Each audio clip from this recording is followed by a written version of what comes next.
Now, President Donald Trump on Wednesday signed directives to build a wall along the United States border with Mexico and crack down on United States city that shield illegal immigrants, proceeding quickly on sweeping and diversing plans to curb immigration and boost national security.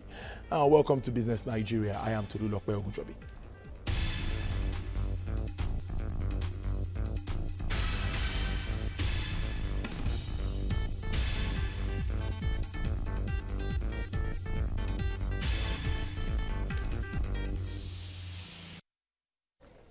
A warm welcome to you again. Now, President Donald Trump is taking steps to limit legal immigration, including executive orders restricting refugees and blocking the issuing of visas to people from several Muslim-majority Middle Eastern and North African countries, including Syria, Sudan, Somalia, Iraq, Iran, Libya, and Yemen. His plans, which he had said are necessary to protect Americans from crimes committed by illegal immigrants, prompted an immediate outcry from immigrants advocates who said Trump was jeopardizing the rights and freedoms of millions of people. Meanwhile, hundreds have taken to the streets of Los Angeles International Airport in protest against Donald Trump's executive order to restrict immigrations from Muslim countries. The protesters marched through the ticketing area of the international terminal, chanting, "Let them in," and carrying banners calling for unity in their fight against the Trump administration. The American Civil Liberties Union, which sought the temporary stay, said it would help 100 to 200 people with valid visas or refugee status which are detained, who are detained in transit or at the United States airport following the decree.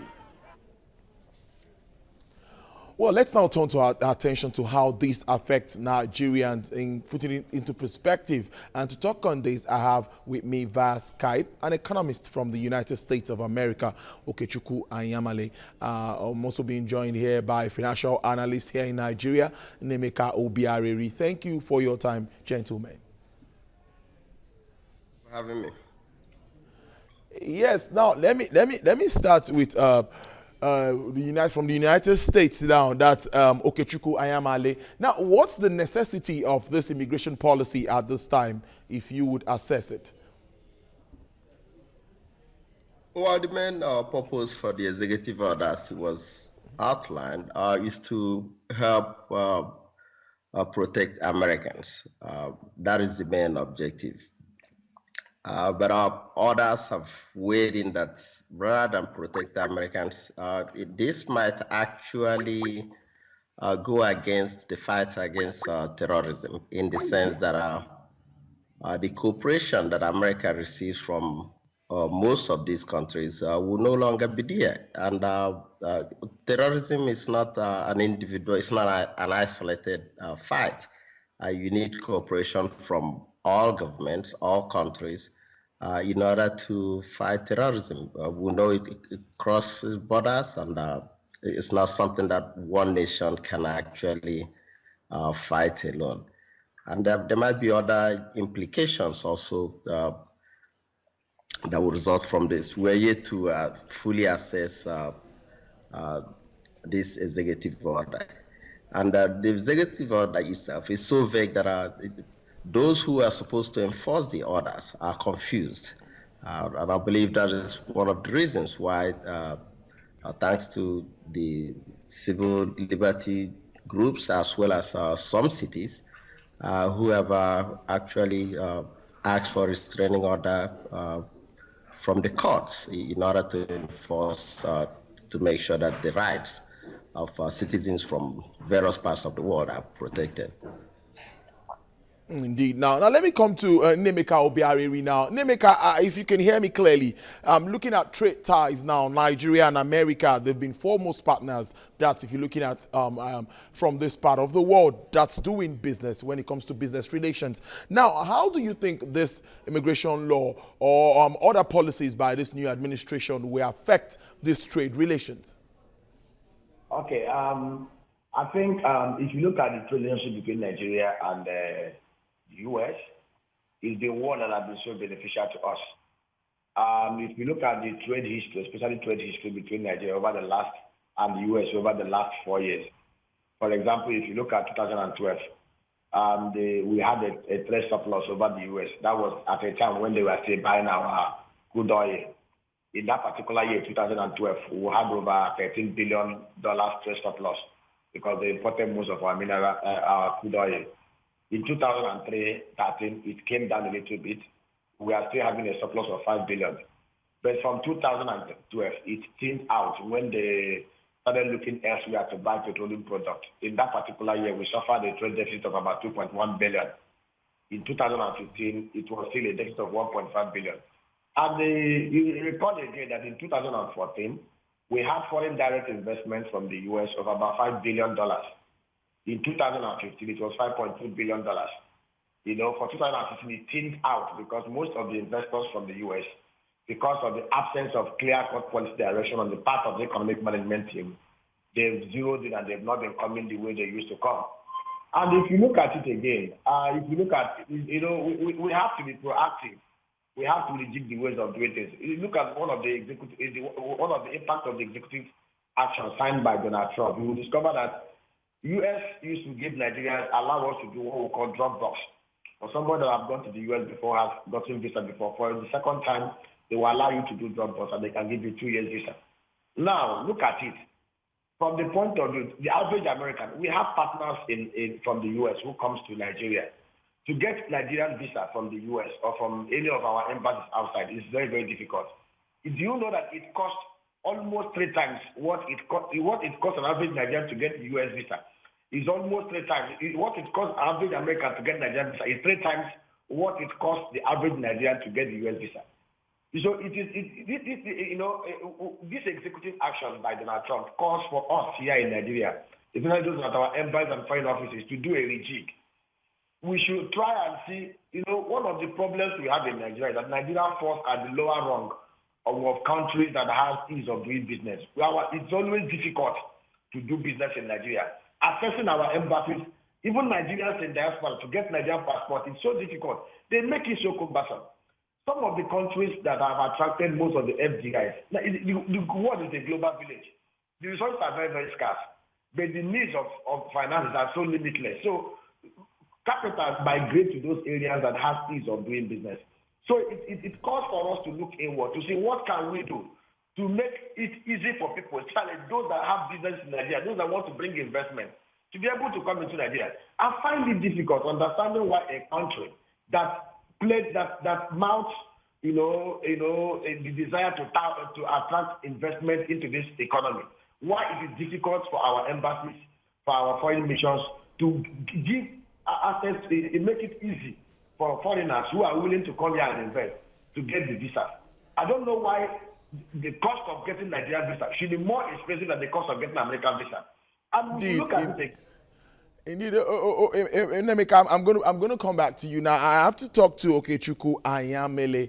Now, Okechukwu, in all of these policies now, even building the wall and the Mexicans will have to pay and all of that, some people are arguing that maybe President Trump still has to learn on some political maybe experience and all of that, and maybe all of this might not be put into play when you consider that there are some policies in place that needs to be followed and you can't just upturn some of these things. Now, are you saying everybody is at peace or at ease with some of these new policies over there? Not at all. That is, in fact,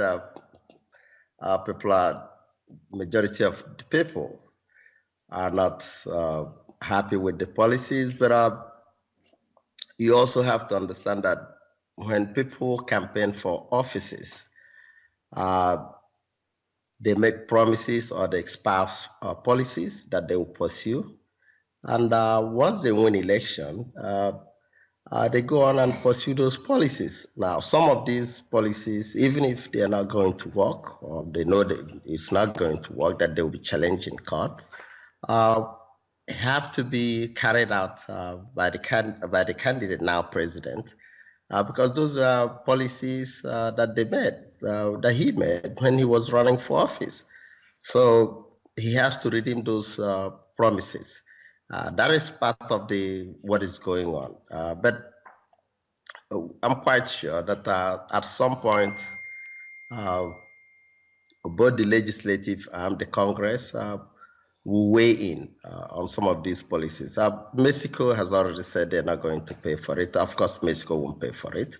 Even if you have, Mexico is the second largest trading partner with the United States, Canada being number one. So U.S., as vast and big as it is economically, will feel some pain if Mexico were to break away. So it cuts both ways. I can understand the gentleman talking about foreign direct investment.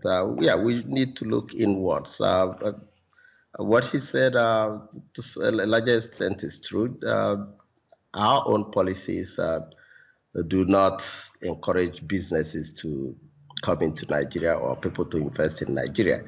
Uh, in fact, apart from those who live outside Nigeria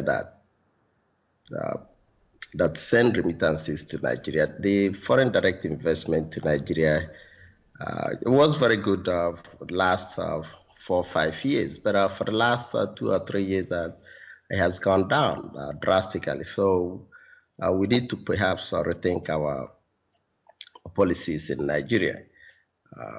But that's an economic discussion for another day. Well, how do we get foreign direct investment into not just Nigeria, into the sub-Saharan Africa as a whole, because it is lacking compared with other countries that have similar status. Okay, I'll come back to Okechukwu now. Nemeka, I want to ask you, what roles do you think Nigerians can play in actually, to help address this challenge, maybe helping in reshaping some of these policies if they really they know that it's going to affect them negatively? I'm more concerned here about trade, agriculture, financial services. There are lots that we need, and you've also mentioned foreign direct investment. What role do you think Nigerians can play in all of this? To strengthen activities at our foreign office and embassies. It's quite a huge joke and ridiculous that for a Nigerian passport holder to get an American visa, you pay about $160 to process it. But for an American passport holder to get Nigerian visa, you spend almost about $300. It's quite a huge joke that it costs almost twice for an American passport holder to get Nigerian visa, more than what it costs an average Nigerian passport holder to get American visa. Quite a huge joke. Why do I say it's a huge joke? The only thing that we export to America so far, based on in 2014, Americans brought $5 billion worth of foreign direct investment. In 2013, $5 billion. In 2014, it was $5.2 billion. So basically, we are the ones that require investment from America. And what do? This issue of issuing one-year visa to Americans or to foreigners coming to Nigeria should be revisited. We should try and reciprocate. The Americans issue us 2-year visa, 5-year visa, 10-year visa. Our embassies must also reciprocate it. The principle of reciprocity. Increase their visa issuance about 2 years, and we should reduce the fees. And sometimes it takes longer periods of time for these visas. See, most of our foreign partners who come into Nigeria, from UK, from Britain, from America, from other places, they complain of the kind of stress they go through trying to get this. These are investors. These are people that will come into Nigeria to invest in our economy. So we must reject our ways of doing things. Nigeria is a frontier market economy. We are an emerging market economy. Nigeria requires over $3 trillion in both local and foreign investment to be able to bridge our infrastructure gap, to bring it to the level of the second world country over the next 30 years. $3 trillion cannot easily be raised through fiscal revenue. Therefore, we must make it very, very easy for investors to come into Nigeria. The ease of doing business, Nigeria should be able to rank among the top 20 economies of the world for ease of doing business if we stand a chance of attracting investment into Nigeria. And again, the issue of Boko Haram, the issue of Fulani herdsmen, these are issues, security issues that the average foreigner get to read about from the social media, from the mainstream media about this country. Even the issues of militancy in the Niger Delta. Our political leaders are saddled with the responsibility of fashioning policies and providing security for Nigerians must take painstaking structural, constitutional, sustainable measures to make sure that some of these things are fixed. The situation where we have the Fulani terrorist men, after destroying villages, burning houses, our president and those who should know better will not issue any condemnation weeks and days after, should be poo-pooed even to the highest level. We must be proactive. We must painstakingly, concretely find ways of providing security. One of the things that attracts investment into an economy is stability of such economy, issues of security, and issues of making the means of doing business very, very easy. I think we can do it if only our leaders and even the led, if we can be honest to ourselves, do the right things, follow the right steps. But there should be reforms, total reforms at our embassies. I can tell you this. Sometimes even to get the Nigerian passport and Nigerian for foreign embassies are so difficult. They make it so strenuous. Of course, you know why? Because they want to extort. Even at the immigration point, I have had situations where sometimes on my way back to Nigeria, there's no light. Everywhere is in darkness, very stuffy environment. Yes, Nemeka, I hear you there. Security and ease of doing business, very important, particularly to attract foreign direct investment. But we have to go on this break now, at a very short break, and we'll be back with more on the show. I'll still have Nemeka and Okechukwu online there now to speak more on this issue, particularly as regards the United States and indeed the world in general.